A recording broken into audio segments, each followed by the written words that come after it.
Hello, everyone. Welcome back. So we're going to continue with chapter 7 and then make our way through chapter 8. So chapter 6 was due last night. Chapter 13 will be due, I'm going to set Friday, I think at like midnight. And then on chapter the reason I said on Friday because there are some extra credit opportunities that are due over the weekend. So I want people to have time to focus on those if they want additional points. This chapter's homework will be due on Wednesday at midnight. So um it'll be it'll be due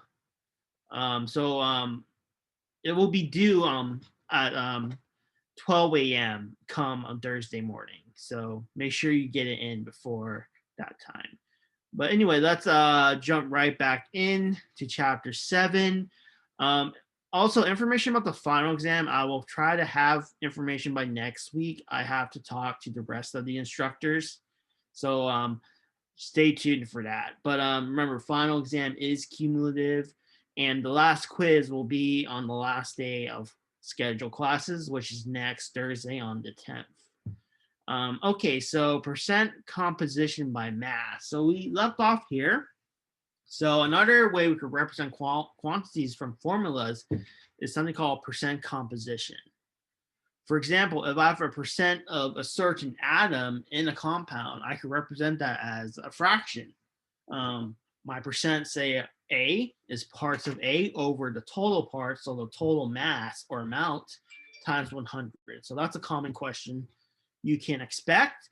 So these types of calculations are very important when we're talking about like drug formulations. Any type of formulation for like maybe agriculture, medical field, even in the laboratory for biological sciences, chemical sciences. So we always use these percent composition by mass or by volume to make solutions and other useful reagents. Okay, so for example, what if we want to find out the mass percentage of fluorine in calcium fluoride? So we know calcium fluoride is CaF2. So if we want to find the percent fluorine, we take the grams that is represented by the formula of fluoride. So grams fluoride on the top, and then grams calcium fluoride on the bottom because that's the whole compound. So we know that for every calcium fluoride formula unit, there's 2 fluoride ions. So we must take the mass, the formula of the molar mass. Here we take molar mass. So we take the molar mass of the fluoride and multiply that by 2 because there's two of them in the formula unit. So we times it by 2, divide the whole thing by the formula weight or molar mass of calcium fluoride, 78.08 grams, multiply that by 100, and we see here that we're going to keep 4 sig figs in our answer. So we have about less than 50% of calcium fluoride is fluoride. So it's about 50% calcium, 50% fluoride. Okay, so that's a common percentage question we could ask. So hopefully that's pretty straightforward. Okay, so now let's try an example. Let's calculate the percentage composition by mass of aluminum sulfate. So you need to recall back from chapter 6 some of the nomenclature. So how do we write the formula for aluminum sulfate? Remember, aluminum is in the third period, a third family, and it's a metal. So we're going to say aluminum loses 3 electrons to form a 3+ charge. And remember, sulfate comes from sulfuric acid, H2SO4. Remove the 2 protons, we get SO4 2-. So we're going to have to use the crisscross rule here. So aluminum will have 2 aluminum ions and 3 sulfate ions to complete the formula. There we go. So remember, when we remember when you calculate the molar mass for polyatomic ions, you must multiply everything inside the parentheses by the subscript that is outside the parentheses. And remember, when we put parentheses, we only put parentheses around polyatomic ions. You do not need to put parentheses around single atom ions. For example, chloride, you don't need to put parentheses around that. Or basically any ion that's only composed of one element, a single element, like chloride, bromide, sulfide, oxide, stuff like that. No need to put parentheses, just a subscript, because there's only one element in there, so we don't need to put parentheses. Okay, anyway, so we have 2 times about 27 grams per mole. That gives us, then we have 3 sulfur atoms, 3 times 32, then 12 times 16, because we have 4 oxygens, but we have 3 sulfate ions, so we multiply that by 3, and we get 12 times 16. See here that we're going to line up our sig figs, the addition rule here. So we're going to look at the decimal places in our final answer, and we should only have 2 decimal places.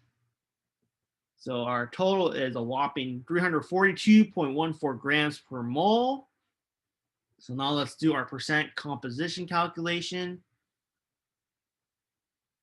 We take our aluminum mass divided by the mass of the whole compound, multiplied by 100, and we'll see here that only less than 16% is only aluminum.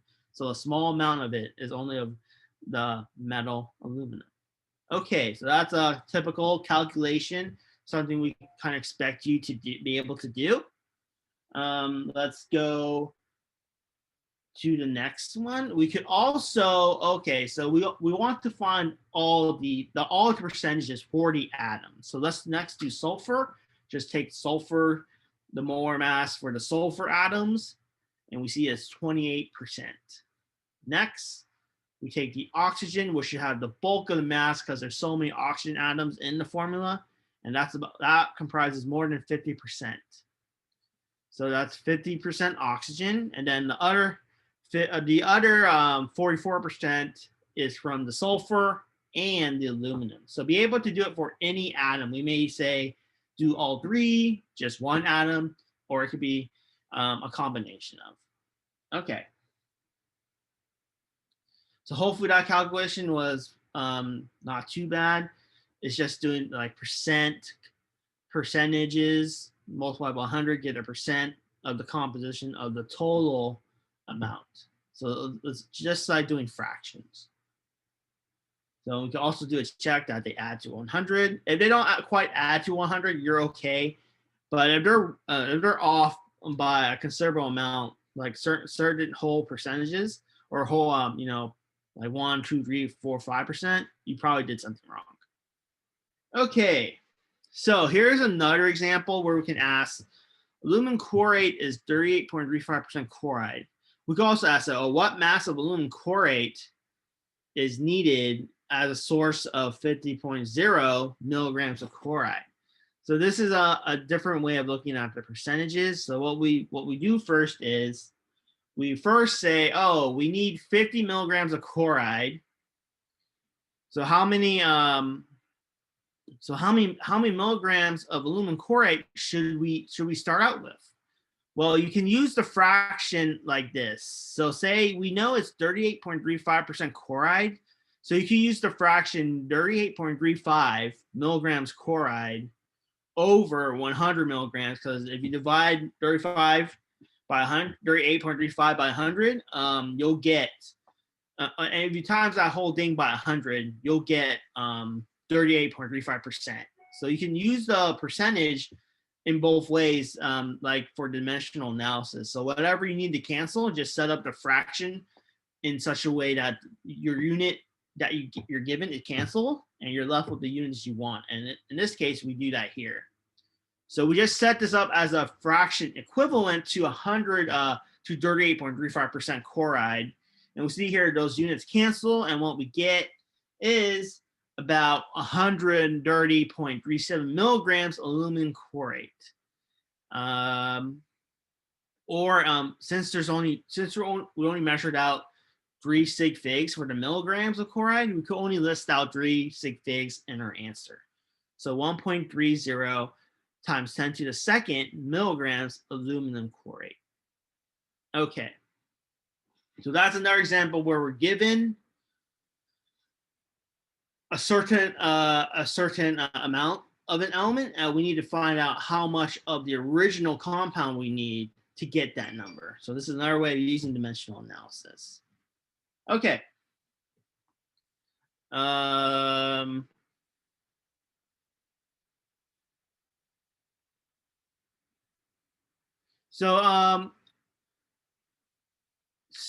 So when you're relating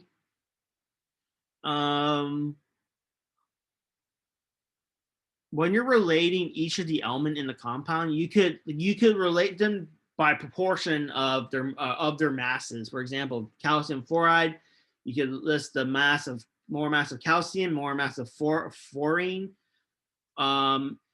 of the total amount of fluorine, and you could say that they're in proportions to each other. Like calcium fluoride here, there's like a 1-to-1 ratio. They're almost 1-to-1 ratio.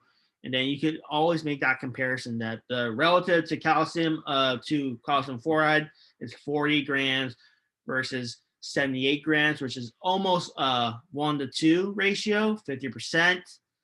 And you can do that the same thing for fluoride and calcium fluoride. So we can actually use these proportions here to actually solve our problem that we saw earlier. So for example, if we have the mass of calcium fluoride and we need to find what mass contains 3.55 grams of calcium, we can use actually one of these formulas right here, one of these relationships to figure it out. We can say we have 3.55 grams of calcium, and we know that there's 40.08 grams of calcium in calcium fluoride because there's only one calcium atom. So we could say, out of the total mass, only 40 grams is calcium out of the 78.08 grams calcium fluoride. So that's another trick we can do to figure out what mass of calcium fluoride we need. So you can also do that. And so this slide is just demonstrating that the masses of all the elements are directly, so the masses of all elements in the compound and the mass of the compound itself are directly proportional. So we can make these connections right here. So that's another way to do a problem like this. Okay. So hopefully that was okay. That was talking about chemical composition by mass. I didn't get straightforward, but do the homework and see if it's straightforward to you. Okay, so last thing we're going to talk about is empirical formulas. So when we talk about empirical formulas, they tend to be a formula for a certain compound, but in reduced terms. So there's something called the molecular formula, which actually describes the number of atoms of each type in the compound. Well, empirical formula, it kind of condenses it. For example, if you have something like C4H10, an empirical formula will condense it to its simplest terms. For example, C2H5 if we divide each coefficient by 2.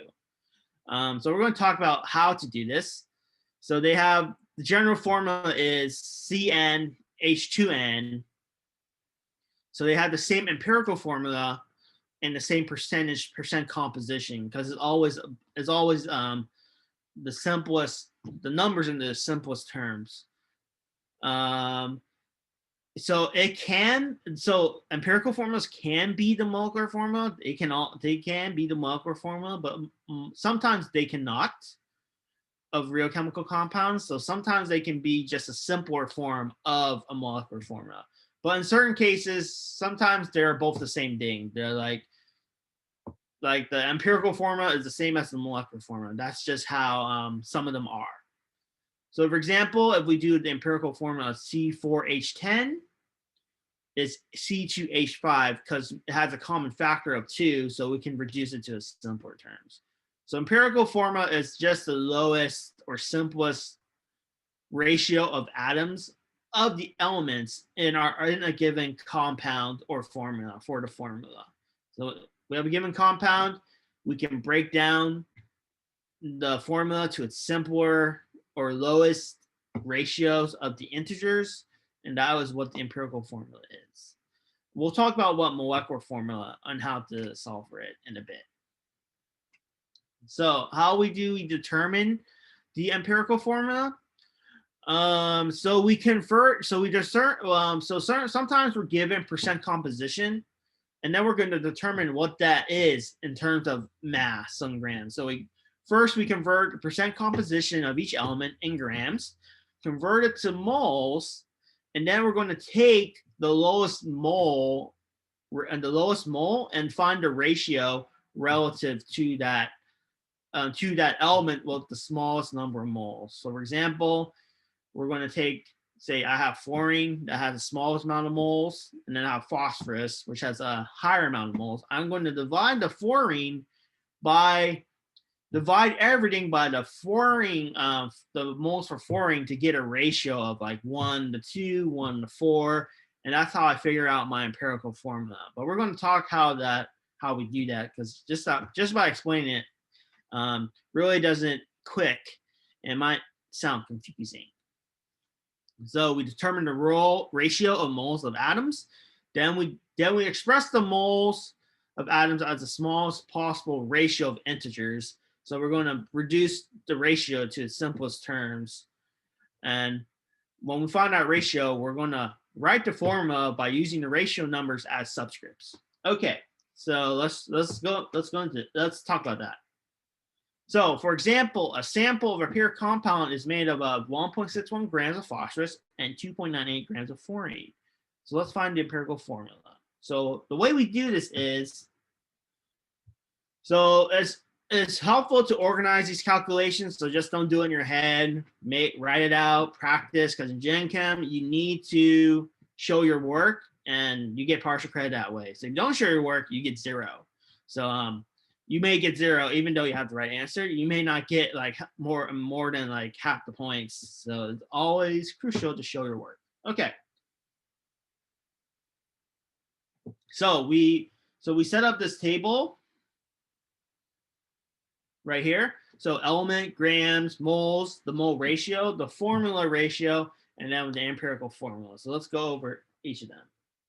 So we're given grams, right? So calculate the moles first. So remember, we calculated moles by dividing the grams by the molar mass. So 1.61 grams of phosphorus divided by the molar mass of phosphorus is equal to 1 mole. We get this amount of moles of phosphorus. Do the same thing for fluorine. Remember, fluorine is 19 grams, fluorine atom, not F2, the fluorine molecule. So when we're talking about these types of calculations, we're referring to atoms and elements, not their stable form in nature. So F2 would be a correct answer if you're working with fluorine gas. But here we're just talking about the element itself, the elemental composition. So we get 0.157 moles of fluorine. Okay, so the next step is find the mole ratio. So we're going to find the smallest mole ratio, whole number mole ratio for these elements. So the thing you do is you divide each entry here. So we're going to divide everything by the lowest number. So we divide 0.0520. That gives us a ratio of 1. Divide 0.157. That gives us a ratio of about 3. So this is what our table will look like. So our mole ratio is 1. So the formula ratio, you have to round it to whole numbers. The mole ratio, you can list the decimal points because that's fine. So the formula ratio, we're going to round it to the nearest whole number. 1 goes to 1, 3.02 goes to 3. And then we assign that ratio as subscripts to the element in the table. So phosphorus has 1. So we just leave it as P. Then F has a formula ratio of 3, so we label it as F subscript 3. So our empirical formula is PF3, or phosphorus trifluoride. Okay, so this is how you would calculate the empirical formula. If it's not clear, please go through this exercise again. I explain it, I think, in a stepwise fashion. But if you have questions, be sure to ask. Okay, let's try another example. So we have nicotine is 74.1% carbon, 8.64% hydrogen, and 17.3% nitrogen. What is empirical formula? So you may be asking, how, Andrew, how do we figure this out if we don't have a mass in grams? Well, you can assume that the compound is 100 grams. Okay, so you can be so if we take 74.1% carbon out of 100 grams, you can just translate that as 74.1 grams, because they'll all add up to 100 grams if we start out with a total of 100 grams. So that's the easiest way to go about these types of problems with percentages. Just convert it to grams, and they'll all add up. And if you do the math, they should spit out the percentage if you go backwards. So 8.64 grams hydrogen, then 17.3 grams nitrogen. So let's go through that whole setup again. So we take our grams of carbon, divide by the molar mass of carbon, get the moles of carbon. Do the same thing for hydrogen.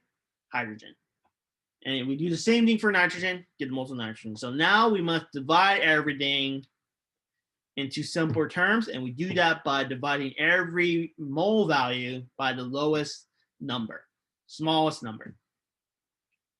So our mole ratios are like so. We get 5.02, 6.97, and about 1 for nitrogen. So we arrange this now into our table, and we see here that the mole ratio for carbon is 5.02. In the formula, that will be simplified to 5. 6.97 for hydrogen, that will be simplified to 7 in the formula, and then 1 stays 1 for nitrogen. So we transcribe those numbers back onto subscripts for the elements in the formula, we get C5H7 nitrogen. Okay, so that is another example of how we can ask empirical formulas. So make sure you it's okay. This how you know how to do this type of problem, because it is a common one. Okay, let's move on. Okay, so when we find the molecular formula, we're going to determine first the empirical formula of the compound. Then, once you found the formula, calculate the molar mass of the empirical formula unit. Okay, and then we want to determine the molar mass of the compound. You're going to determine the molar mass of the compound. So usually it'll either be given or you calculate it. So to find the molecular formula, you're going to divide the molar mass of the compound. So the actual the actual molar mass, not the molar mass of the empirical compound, the molar mass of the empirical formula unit. So you're going to divide the molar mass, so the actual molar mass of the compound, by the molar mass of the formula unit that you figured out. Then you're going to get a ratio n. So that means it's the number of empirical formula units per molecule. So what you do is, so to figure out the molecular formula, you will take your value n that you figured out by dividing the actual molar mass by the empirical molar mass. You'll find n. Then you're going to multiply all the empirical formula. So the empirical formula of the compound, you're going to multiply by n. So that will give you like a factor, and I think it should always be much larger than the empirical formula unit, because remember, the empirical formula is always the condensed form. So that's how you would write the molecular formula. So we'll go over an example of this. All right, a compound with the empirical formula C2H5 has a molar mass of 58.12 grams per mole. So let's find the molecular formula of the compound. So remember, first, we're going to calculate the molar mass of the empirical formula. So we do empirical formula, 2 times 12 for carbon and 5 times 1 for hydrogen. So that'll give us a 29.06 grams per mole. Now we're going to divide our molar mass. So our molar mass is given, divided by our empirical formula molar mass, and we get a ratio of about 2. So now we're going to take that 2 and multiply the empirical formula C2H5 by that 2 factor, and we just multiply the subscripts to get C4H10. So we remember we went over this in the beginning. Oh, the empirical formula of this guy, C4H10, or this species, C4H10, is reduced to C2H5. So molecular formula, we're just going backwards. So we're going to the actual formula of the compound itself from the empirical formula. Okay, so that is molecular formulas. Go through this exercise and go through the homework to practice, but you're just taking the empirical formula, finding the molar mass of the empirical formula, then finding that ratio to multiply the empirical formula to get the molecular formula of the compound. Okay. Okay, guys. Sorry, okay, everyone. That is chapter 7. So not that long. So we're going to move on now to chapter 8. And depending on how well chapter 8 goes, we'll decide whether or not to go to chapter 9. But at this point, I do not know if we'll get to chapter 9. We'll definitely won't get to chapter 10. So usually we get to chapter 10, but I kind of went did things a little differently this quarter. So chapter 10 most will probably not be tested because it depends on where all the other classes are at. So it makes no sense that we can't cover chapter 10 to be tested on it. So I would worry about maybe up to chapter 9. So let's move on to chapter 8. Okay, chapter 8. So let's go back to Google Drive. We're going to chapter 8 now. So chapter 8, chapter 8 can be tricky. I mean, all these chapters can seem tricky for students who have not taken chemistry in a while. But chemical reactions now, we're going to actually talk about what these elements, what these molecules, what these compounds do when we actually mix them together and do actual chemistry. So chapter 8 is one of the tougher chapters. Aside from stoichiometry, that is in itself is kind of tricky, but also chemical reactions, because a lot of students struggle to remember how certain reactions react and produce a certain result. So we're going to go over that really, really clearly here. All right, chemical reactions, chapter 8. So we're going to talk about balancing reactions, and we're going to also talk about different types of reactions. So there's going to be a lot to digest, but let me just double check on my topics list, because I need to make sure that we don't go over everything, because there's certain stuff we want to skip.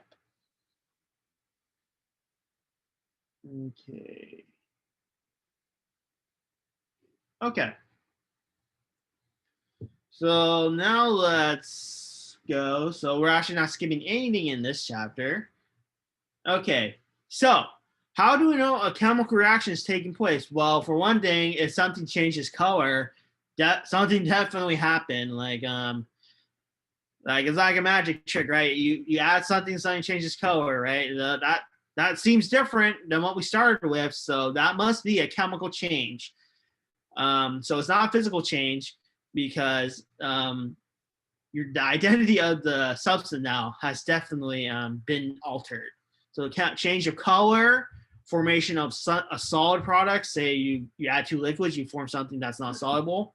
formation of a solid product, formation of a gas. So he makes a gas, that's also a sign of a chemical reaction. So gas evolution, gas release. So when you produce or release heat, that is also a chemical reaction because you're generating a different compound, and that has an associated energy or heat energy with it. Then emission of light too. So like you're ever seen a glow stick, you crack it, there's a certain chemical reaction that takes place that emits light. So that's an example of chemiluminescence, or a reaction that gives off light energy. Okay, so those are the phrases for chemical changes. Please remember them. They may be tested. Okay, for example, if I combine two liquids, I produce this nice fuchsia color. That's a chemical reaction. And I see here that this chemical reaction, as longer it takes place, I see a gradual color change. So you can also see something also happening during the course of the reaction. So that's color change. Formation of a solid, example here, I add two liquids, something forms as a precipitate. That's a solid forming as a result of a chemical reaction, and it will deposit on the bottom of my test tube. So if you form a solid that's not soluble, that's a chemical reaction.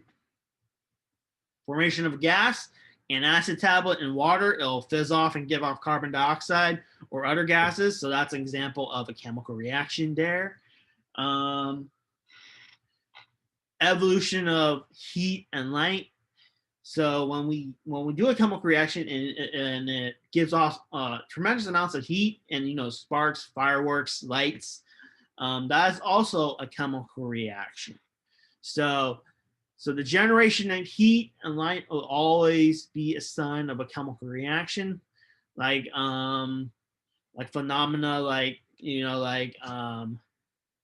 very exothermic reactions. They will seem to be very vigorous and give off like heat and energy. So it may sound like a explosion going on. So that's the one thing for combustion.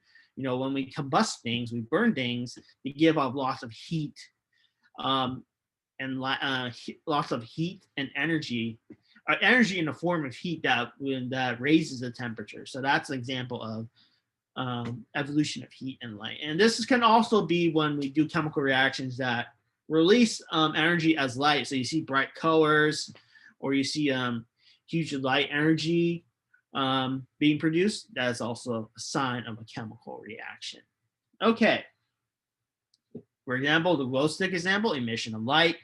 That's another example. We form compounds that are they're very pretty in color, and they give off certain colors that we can see. That is an example of light emission, or a chemical change has occurred. Because if they appear colorless and they don't give off light, and then the next thing you know, they give off light, something clearly has happened, and something in our chemical system has changed. Okay, so that is emission of light. Excuse me, let me get a drink of water.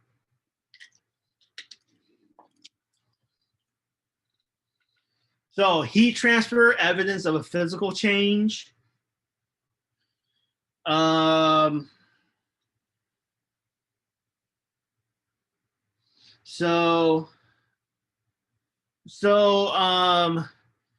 have heat transfer. It can be usually heat transfer can be both a sign of physical change, but also when you generate heat, that can also be a sign of a chemical reaction. So heat transfer, like for example, you release heat, that can be a sign of a chemical reaction. But it can also be evidence of a physical change as well, especially when you melt stuff. Things get colder when you put an ice cube, because the ice is absorbing energy away. So that's an example of a heat transfer or physical change when you melt ice. So it can apply to both. So but usually chemical reactions do have accompanied a physical change. So you just need to look at the reaction and see what is happening. Like, do you observe any other differences? Is there like is there like a color change, maybe formation of a salt or a gas? So usually there's one of those other statements that accompany a chemical change. Okay, so here's an example of one such change. We have sodium reacting with water. So there's actually in this solution, I think there's an acid base indicator. So it'll detect a chemical change for you. So when we add the piece of sodium water, we see that a gas is being released. So that's an evidence of a chemical change. But also, we see the gas. Also, we can probably feel the test tube actually warming up. So that's heat evolution, or heat being released to the surroundings. So that's another evidence of a chemical change.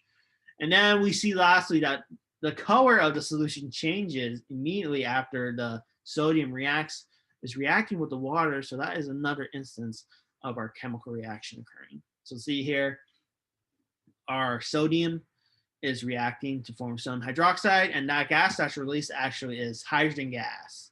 So whenever you add water and an alkali metal, you'll get the hydroxide accompanied with H2 gas. And it's the generation of that gas and this heat which causes this reaction to be so exothermic and vigorous. Okay. Oh, there's supposed to be an arrow here. So we can translate what's happening in front of us or in our test tube using chemical equation. So what occurs is we have sodium metal reacting with liquid water, and we see that the gas is hydrogen 2 gas and sodium hydroxide plus heat. So the sodium hydroxide is what forms in solution after the reaction is over. So notice that for chemical reactions, so we talked about chemical reactions, things on the left are reactants, things on the right are products. But now we have to talk about balancing them. So we're going to talk more to how to chemically balance the number of atoms on both sides of the equation. So they must be the same on the left side as on the right side, because remember, as we have talked before, matter is neither created nor destroyed. It's conserved. So everything on the left should be conserved on the right. So we balance the equation by placing coefficients in front of the elemental symbols. So if there's only one, if you're only talking about one, you leave it, you don't put a 1 in front, you just leave it blank. So having no coefficient implies a 1 as the coefficient. Okay. So you see here, we have 4 hydrogen atoms on the left side here. So we have 2 hydrogens and 2 hydrogens, 4. Oh, but here we only have 1. So we must multiply this. Oh,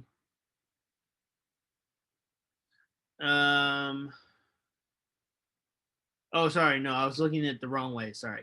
So we have 2 on the left side and 2 on the right. 2 plus 1 on the right side. So that's 3.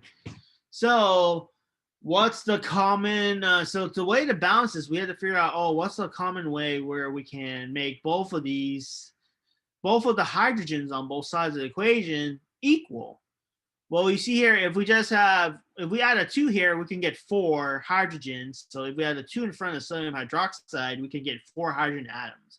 And we can easily get 4 if we place the 2 here. So let's start there. So we have 1 sodium, 1 sodium. So if we put a 2 here, we have 4 hydrogens, but then we must put a 2 in front of here. That's where we get the 2 here, 2 here. So now we're balanced in hydrogens. 4 hydrogens plus 4 hydrogens equal. But now we have 2 sodiums, so we must put a 2. So we must put a 2 in front of the sodium to completely balance the equation. So now let's count. 2 sodiums, 4 hydrogens, 2 plus 2, 4 hydrogens. And now we have 2 oxygen atoms. Now finally 2 oxygen atoms. So our chemical equation is now balanced. So not only does it explains what's happening as we see the reaction kind of playing out in the previous slide, we also know that the chemical reaction tells us a quantitative picture. So we can determine, for example, if we started with 4 grams of sodium, how many grams of sodium hydroxide should we be able to produce? So it's also a quantitative description of the reaction that we can actually use and figure out how much theoretically how much of a product we can form. We can actually figure that out. So that's the beauty of the chemical equation. Okay. So for these state symbols, it's important to know what they mean. You'll be seeing them a lot, and you're expected to write the state symbol when you write out chemical reactions. So S is solid, L is liquid, G is gas. AQ means aqueous. So or aqueous, aqueous or aqueous. That means it's dissolved in water. So usually we talk about chemical reactions in water. We usually don't talk about it dissolved in anything else, just because we're not at that stage yet. In general chemistry, it's all about using the most abundant green solvent, most abundant universal solvent, which is water. So let's talk about what we want to do and what we don't want to do when we're balancing a chemical reaction. So use coefficients placed before the different chemical formulas. Do not put the numbers after the subscripts or anything. Put it in front of the chemical symbol on the left. So do not change. Okay, so do not change the correct chemical formula to make it balanced. You're kind of putting like God there. You can't manipulate the elements like that in the real world. Just because you can't balance it doesn't mean it'll balance by itself. So don't, when you have a correct formula for a compound, do not try to change it to match the atom accounting by making it balance. So you don't want to do that. I mean, I struggled balancing too, like when I was in middle school, but it's easier than it's easier than how it looks. It doesn't have to be complicated. So if you practice, you'll be able to successfully balance all kinds of chemical reactions, especially for general chemistry. Do not add real or imaginary chemical species just to make an element balance. So don't do that unless we show you how to balance by adding stuff. Don't do that. So always try to balance the elements by the description of the reaction. Do not try to add anything foreign or supplementary to kind of balance. That's definitely something you don't want to do. All right. The more stuff you add to a chemical reaction, the more complicated it gets because you have more variables. So you want to learn how to control those variables by keeping things kind of simple and figure out what happens based on your limited variables. But anyway, let's go into an example of how to balance.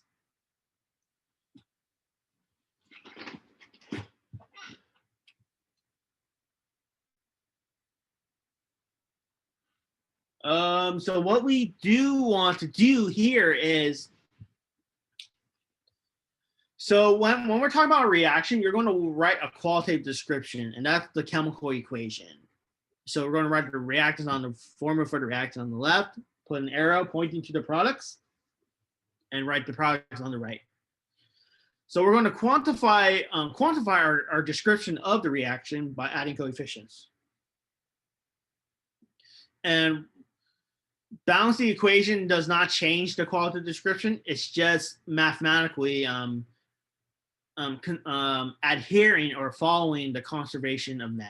So all we're doing is be able to use the equation to quantify and use it in calculations. So that's what we're doing when we're adding coefficients and balancing the chemical reaction. Okay. So we're going to, let's talk about how we would do the balancing approach. So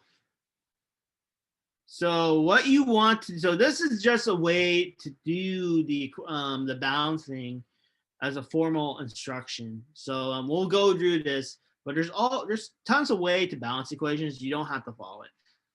So one rule you can do is place a 1 in front of the formula with the largest number of atoms. So if they're tied, you want to select the formula with the greater number of elements, the number of different elements. So in this case, sodium hydroxide. So let's put a 1 there. So even though I don't tell you don't put a 1, for this sake, let's put a 1.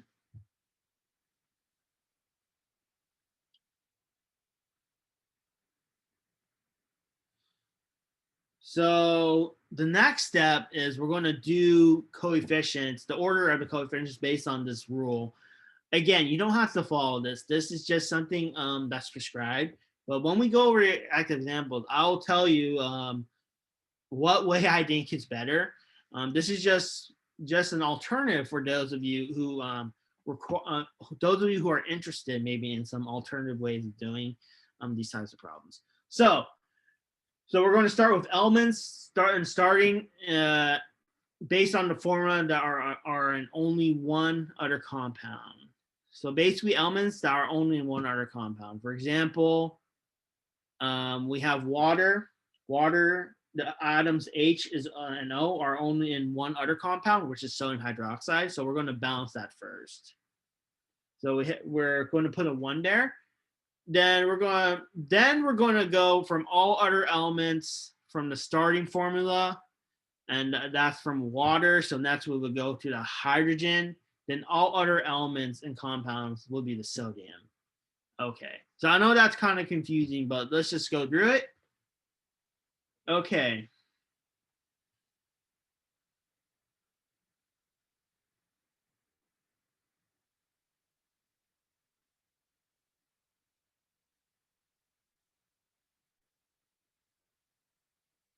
Okay, so okay, I now remember why I skipped this last year, because it is confusing. So my approach is you start with an atom that is kind of the most abundant. For example, start with hydrogen, right?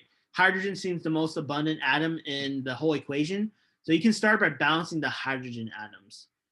And the way to do it is you just have to start putting some numbers in the equation. I would not put fractions like they prescribe here because it gets confusing, because you'll have to multiply everything by 2 at the end to get rid of it. So it might not be beneficial to do it that way, but we'll go over it. So here it's going to balance first it's going to balance first the hydrogens, because here you have 2 hydrogens, but here you only have 3 hydrogens on the right side. So it's going to use fractions to balance that. So we put 1/2 in front of H2, we'll get 1. So we have 1 hydrogen here, plus 1 hydrogen here, and that's 2 hydrogens. And that will balance right here. And then see how we put the sodium, they're already balanced, 1 sodium. So everything looks balanced here, right? So just like what they said, they first balance the water, then they balance the sodium. So they balance first the water because the oxygen appears in sodium hydroxide.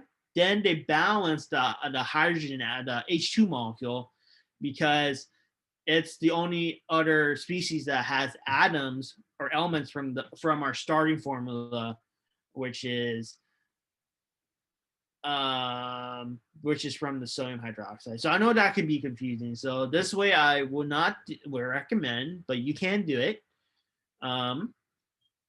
So then they balance there, but now we have to balance. Then lastly, they balance the sodium, which is only 1 because there's only 1 sodium on the other side. But now they try to, now they have to balance every hydrogen atom. So that's why they put the 1/2 there. Next, they multiply everything by 2 to get rid of the fraction, because you can't have fractions in the chemical formula, because you can't react with half an atom. So you have to multiply by 2. That's why I encourage you all to kind of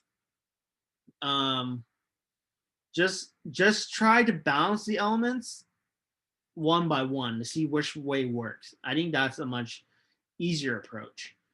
So then you check the equation that is balanced, and then that'll be okay on each side, and then you move on. It's balanced. So that's the formal approach where they take it step by step using some fractions here and there. I would not do that. I would just go by how I showed you earlier, right here.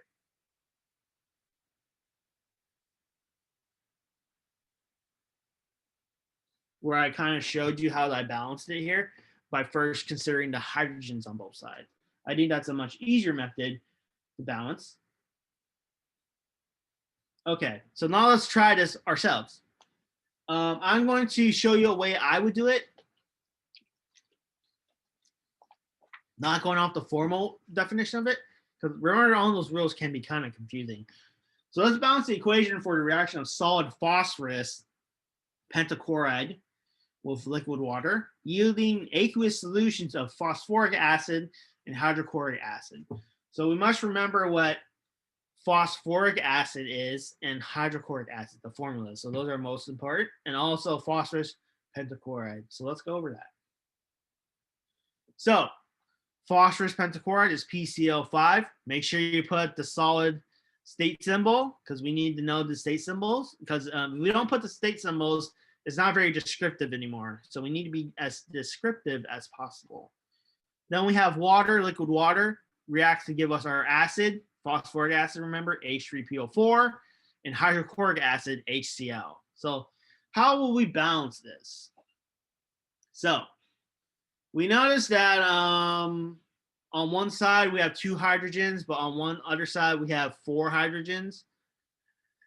But on here we have 5 chlorines, only 1 chlorine. So I would just pick an element to start balancing. So first, let's try this. Let's balance the chlorine. So we get 5 chlorines here. So we need to put 5 here. That'll give us 4 or 5 chlorine atoms. But now we have 5 additional hydrogen atoms. So that's 5 plus 3, 8 hydrogen atoms. So the next thing you can do is put a 4 in front of this water molecule, because that will balance with the 8 hydrogen atoms needed on this side. And that will balance the oxygen atoms because there's already 4 oxygen atoms here. So if you just put a 4 there, everything should be balanced. And for these spaces where we didn't put anything, we just put a 1 there, just so just so you remember that there's a 1 there. Formally, there won't be coefficients there, but if we do ask the questions to add up all the coefficients, you need to remember that there's a 1 there, and it's just not an imaginary 0. It's just not an imaginary 1. So remember, if there's no coefficient, it doesn't mean 0, it means 1. Okay. So they go through this whole process where they look at the most atoms. That gives the 1 first. You don't have to do that. Like I said, pick out an atom and balance it first, then go to the next atom that's most abundant or that sticks out or most abundant, and try to balance it that way. So I think that's the quickest way to do these types of problems. And I encourage you to do the homework. It'll give you practice for balancing of these types of questions. So see here, if we just put 5 in front of HCl, we can see that there's 8 hydrogens. So we need 4 here. That'll give you 8 hydrogens, and it'll balance out the oxygens as well. So you don't need to go through this whole process. It's very unnecessary. Okay, so if that didn't make sense, please revisit the slide on how to solve it. But if you just follow my method, I think it's pretty straightforward, but I admit that my method may not be for everyone. So I encourage you to find a way of balancing that is suitable for you. I am not always, agreeable with formal way to do things. They don't always work for every student. So we always should be considerate of alternative solutions. Okay, so that is that example. So let's talk about what the chemical equation means. So how can we interpret it? So we can interpret it on the particle level here. 2 molecules of hydrogen gas react with 2 molecules with 1 molecule of oxygen to form 2 water molecules. So that's how you can relate it on the particle level. Like 2 molecules of hydrogen react with 1 molecule of oxygen, form 2 molecules of water. Also on the molar level, the coefficients, you could think of it as 1 mole of hydrogen reacts with 1/2 mole of oxygen. So remember, 1/2 mole, remember there's like 6.02 23rd Avogadro's number of molecules. So we can say half values here. But usually on a particle level, we want whole numbers. When we're, so usually this equation here is key because it explains both on a particle level and the molar level. But the molar level, you can say it reacts with 1/2 mole of oxygen to form 1 mole of water. So this enables our macroscopic level interpretation. So we can read it both as moles or molecules, so on the atomic scale or on the molar scale on the macroscopic scale. So you can read it as moles of reactants and products. So particle over here, 2 molecules react with 1 molecule of oxygen, gives me 2 molecules of water. Now here's the grouping unit. Say I have like the macroscopic unit. I have 2 dozen hydrogen atoms reacting with 1 dozen. That will give me 2 dozen of water molecules. Because for each 2 of these here, they will take up one hydrogen. So I can potentially form twice. I can form 2 dozen water molecules right here. Because each hydrogen will have 2 hydrogens. Each water molecule will have 1 oxygen and 2 hydrogens. So I can do this 2 dozen times to get 2 dozen water molecules. So that is the kind of a macroscopic way of looking at these chemical reactions, or the grouping representation. So you can also group it like this to kind of visualize it of how chemical reactions work. That's also a valuable way to look at things.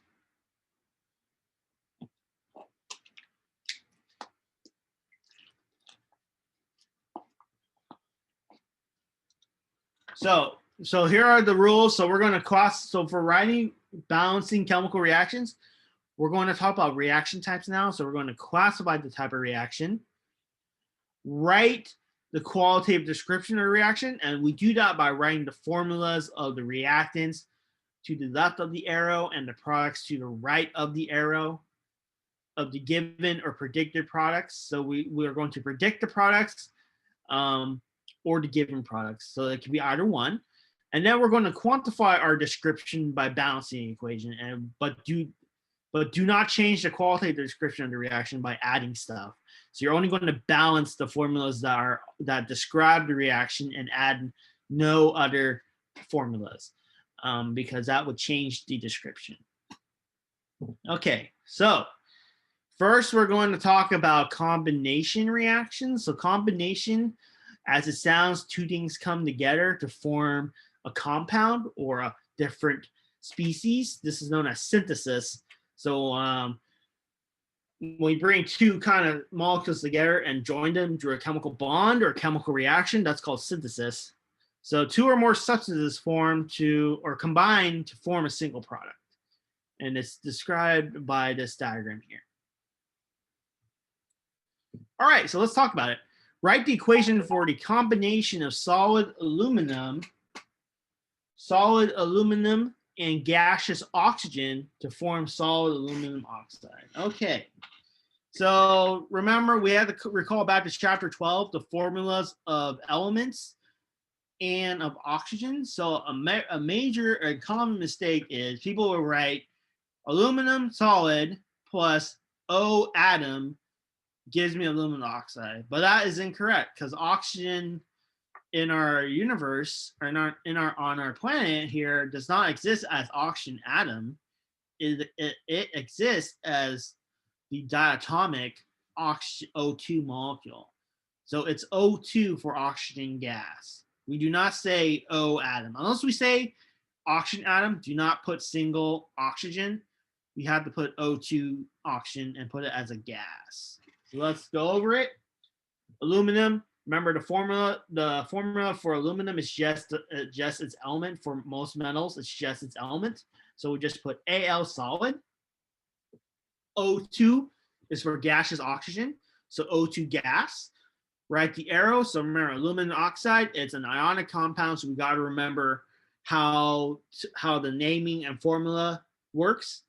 So aluminum has a +3 charge. Oxygen has a -2 charge. They don't have like charges. They don't have the same value for their charge. So we must do the crisscross rule to figure out the coefficients. So we do that. Aluminum will take the 2 from oxygen to be Al2. Oxygen will take the 3 from aluminum, O3. And if we compute the charges for both the positive aluminum and negative oxygen, they will now balance. So we form aluminum oxide. Okay, so now we see that the equation is not balanced. So the easiest thing to do is, you notice aluminum has a 1 on the left for the aluminum and a 2 on the right for the compound. So the easiest thing to balance is aluminum, because there's a pretty clear factor or number that you can put on the left that would balance the aluminum, whereas on the oxygen, for the oxygen atoms, is not entirely clear.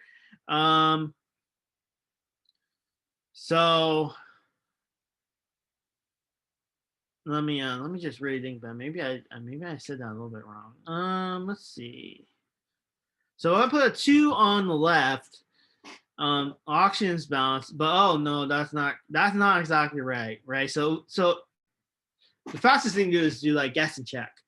So we put 2 on the left, but now we have two aluminum's balanced, but the oxygens are not. So that won't work, because you'll have to put a different number in front of the aluminum oxide to balance the oxygen. So we don't want to do that. So the thing we should do first is balance the oxygen, because there's a common factor. That's I think that's clear. So oxygen on the left has a subscript of 2, on the right has a subscript of 3. The common factor between both of them are 6. So we're going to multiply this oxygen here by 3.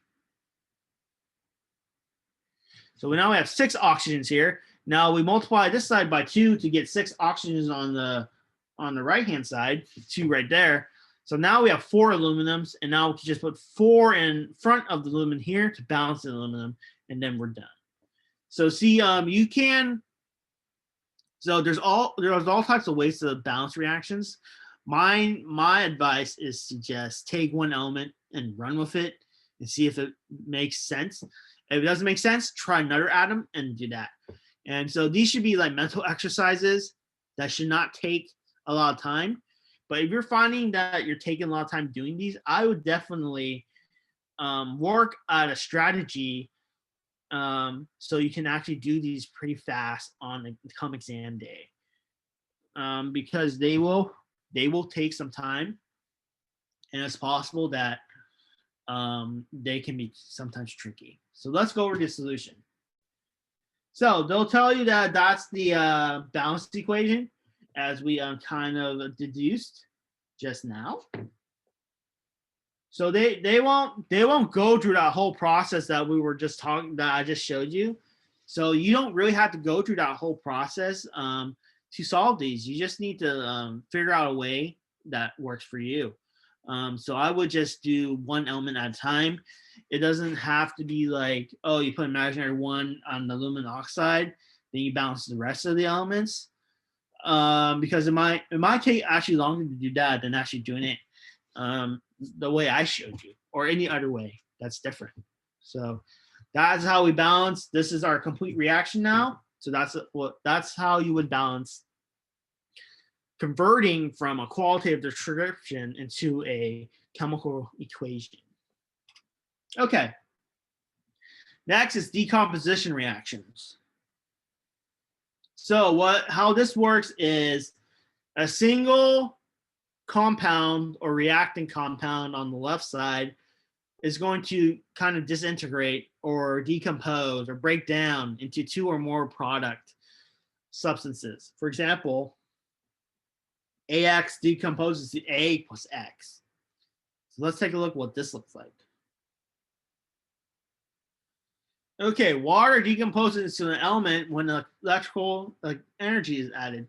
So this is called water splitting, when water can capture energy, or we can capture energy to split water to perform electrolysis of water, which is basically splitting the water molecule into its component gases, which can be used for fuels.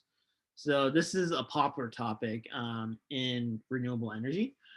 So we write the equation. So water, we know water is liquid. We decompose into its elements. So remember, the formula for the elements hydrogen and oxygen are not the singular atoms. They are the H2 molecule and the O2 molecule. So if you wrote H2O goes to H plus O and they're both gases, I will mark you wrong. That will not be correct. So you will not get full credit for that question. So you need to know that it decomposes into its elements, hydrogen gas and oxygen gas. So that's something to take note of. So is our equation balanced? No. So we have two hydrogens on the left and two hydrogens on the right, but we only have two oxygens on the right and only one oxygen on the left. So we need to balance the oxygens. So so you should automatically think, oh, the hydrogens are already balanced, so let's balance the oxygen. So we're going to put 2 in front of the water. So now we have 4 hydrogens, but now we have 2 oxygens. So now we can balance the hydrogens by just putting a 2 in front of the H2 gas, and now we're balanced. 4 hydrogens, 2 oxygens, 2 oxygens. So our equation is balanced. So there we go. Okay. So some reactions can be reversible. For example, the reaction we just went over for decomposition. So reversible reactions, they kind of, excuse me, kind of have to think about, like, reactions in our body, they are reversible because they maintain that kind of balance in terms of chemical activity in our body to maintain homeostasis and some kind of physiological balance. So these reversible reactions are very important to biological life. I mean, basically life on Earth. So reactions can go forward, they can go backwards, or they can be kind of an interplay between being reversible. And that constitutes to kind of the dynamics of chemical systems, especially in living organisms. So, for example, we can say, the forward reaction is reversible as the backward reaction, right? So here we saw the decomposition reaction, but here is the synthesis reaction where we go to water. So they can be reversible reactions. So they're indicated by these 2 arrows here that this is a reversible process and that the products may reform the reactants. Okay, single replacement reactions. So what this means is that usually you have a metal compound represented by A, and it'll displace one of the reactants or one of the ions in your BX compound. So these are usually called redox reaction or oxidation reduction reactions, because one metal becomes an element and the other metal ion becomes and returns to an element. So a metal atom will substitute a metal ion and become an ion, while that former ion B B as the former ion would become an element. So they kind of switch roles. So that's what we mean by single replacement, that a metal and an ion in this ionic compound right here is going to be replaced. So that's called single replacement.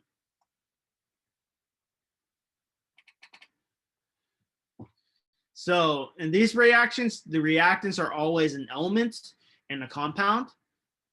So when an element is a metal, it replaces a metal or a hydrogen in the compound. So it can be a metal, and then here's a metal or hydrogen. So it'll replace the hydrogen or the metal.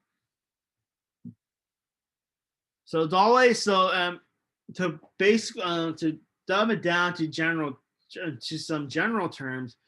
The reactants are always some element and a compound. It doesn't have to be a metal, but most oftentimes they are. So when an element is a non-metal, it will replace the non-metal in the compound. So for example, if your compound had the non-metal, like sodium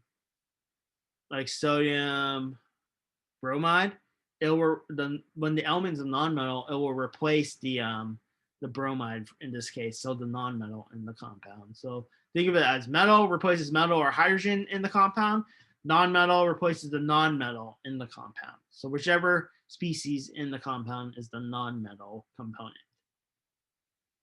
So let's try one example. Copper reacts with a solution of silver nitrate. So let's write an equation for this reaction. So remember, copper is just, formula for copper is just the element symbol, so copper. And then solution reacts with solution of silver nitrate.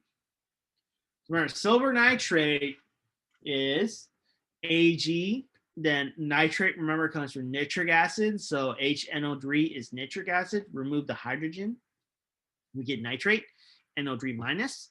So remember, silver is almost always +1.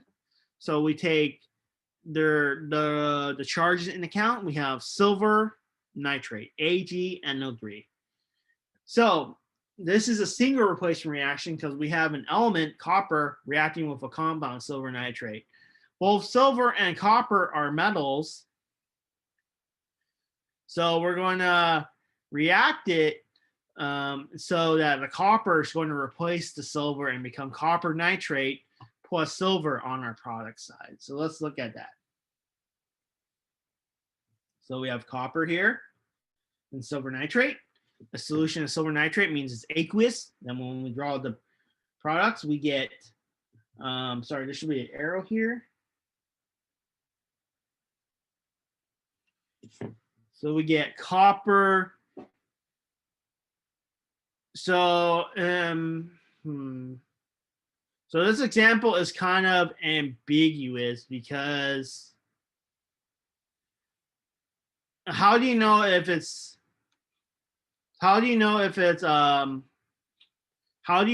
copper 1 nitrate or copper 2 nitrate? So this kind of example would be a little bit confusing. I think it's copper 2 because copper 2 is more abundant than copper 1, but I don't expect you to know that. And I would give more information if I were ever to ask such a question. So remember, the copper will exchange for the silver. We get copper nitrate here. In this case, copper 2 nitrate is probably the most abundant form of copper ion. So we just say copper 2 because that's in most chemical reactions, that's probably what forms copper 2 instead of copper 1. That's why we put copper nitrate 2. So nitrate is a -1 charge. So since we have 2 of them, it must be +2 copper here. So, and then the silver went from being, so the charge on silver is 0, charge on copper was 0. So as we see here, the charge on silver was +1. So it actually got reduced here. But I don't expect you guys to know what oxidize and reduce means. That's a whole topic for a separate chapter that we won't get into. But the thing is that these metal elements will switch places, and then now the copper will have a charge and silver will not because it's by itself. Okay, so this one takeaway is that single replacement, whatever you start with, metal will replace the metal in the compound, non-metal will replace the non-metal in the compound. So in this case, we have a metal. We're going to swap copper for silver to form copper 2 nitrate. But not clear whether or not it's copper 1 nitrate or copper 2 nitrate. We will have to give you more information, I think, for example.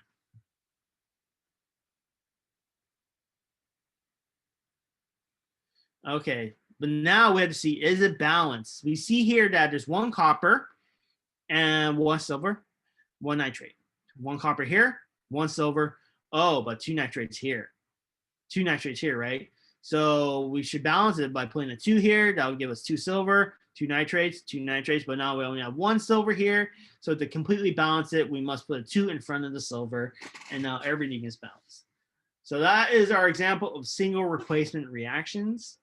Balancing is a little bit more simple here because you have ions instead of separate, like nonmetals, looking at only the elements. So I find that balancing ionic compounds would be a lot simpler than nonmetals or molecular compounds in general. Okay.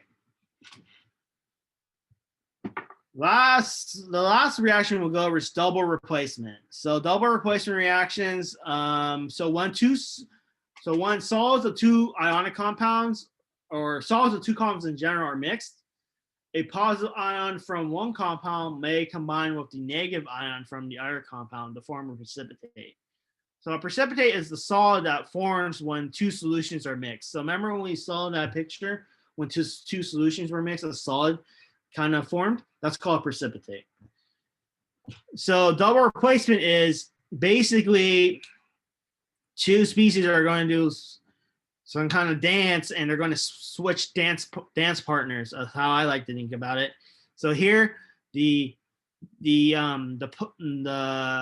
ions appear to switch and change partners. So here the A will combine with Y. Here the X will combine with B. So it's kind of like, remember last time we talked about single replacement, where we replace only 1 species in the compound or 1 ion. Now we're going to exchange both of them simultaneously. So now we get AY plus BX. Okay, so I think this is the last exercise. So we'll go over this, and that should be it for I think this chapter. Silver chloride precipitates when solutions of sodium chloride and silver nitrate are combined. So let's write the equation for this reaction. So silver chloride, remember silver is +1, so we'll have AgCl, because Cl is -1. So that will be our product because it precipitates. So that will be our product on our product side. So sodium chloride, NaCl plus silver nitrate, we just saw that AgNO3 are combined. What do we get? So we just switched our partners, and AgCl is going to be our precipitate. So that's a positive reaction. Like so. And we see here that we switch partners here. And then the silver combined with the chloride. So now we get sodium nitrate and silver chloride, which is our precipitate. So that's a chemical reaction taking place. In no solid form, that's technically called no reaction because nothing happened. Because you won't see any precipitate forming or maybe no color change. So that's no reaction. But since a precipitate did form, we say positive reaction. Okay. So that is our chemical equation. So you just translate our description into a chemical equation with chemical formulas. Okay.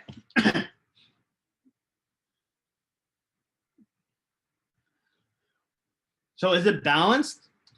1 sodium, 1 sodium, 1 nitrate, 1 nitrate, 1 chloride, 1 chloride, 1 silver, 1 silver. So it's already balanced. So you don't have to do anything.